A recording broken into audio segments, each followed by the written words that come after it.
ও ভাইজান, তুমি হয়তো ভাবছো যদি সম্মানই না থাকে তাহলে কি আর থাকলো। ও ভাইজান শোনো, সম্মান অর্থ গৌরব, আর গৌরব অর্থ অহংকার। সুতরাং সম্মান অর্থ অহংকার।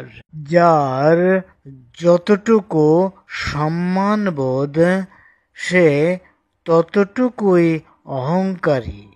শুধুমাত্র ইবাদতের ক্ষেত্রে নয়, লোক দেখানো যে কোনো কথা, কাজ এবং ভাবই হলো রিয়া। আল্লাহ পাক বলেন, মানুষ এমন যে তার প্রতিপালক যখন তাকে পরীক্ষা করেন সম্মান দান করে, তখন সে বলে আল্লাহ পাক আমায় সম্মানিত করেছেন। সূরা আল ফজর 15 নম্বর আয়াত। অর্থাৎ মান সম্মান বর্জনীয়। মহান আল্লাহ পাক বলেন, কেউ সম্মান সুখ্যাতি চাইলে সে জেনে নিক সম্মান সুখ্যাতি একমাত্র আল্লাহর জন্য। সূরা ফাতির 10 নম্বর আয়াত। অর্থাৎ সম্মান সুখ্যাতি মানুষের জন্য হারাম।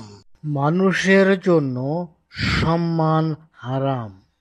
এ বিষয়ে আল্লাহ পাক বলেন, ওদের কথা যেন তোমাকে দুঃখ না দেয়। যাবতীয় সম্মান আল্লাহরই জন্য। তিনি সব কিছু শোনেন, সব কিছু জানেন।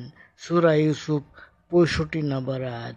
বিভিন্ন তথ্য উপাত্ত বিশ্লেষণ করে আমার কথাগুলো সত্য মনে হলে দয়া করে আমায় সাবস্ক্রাইব করুন।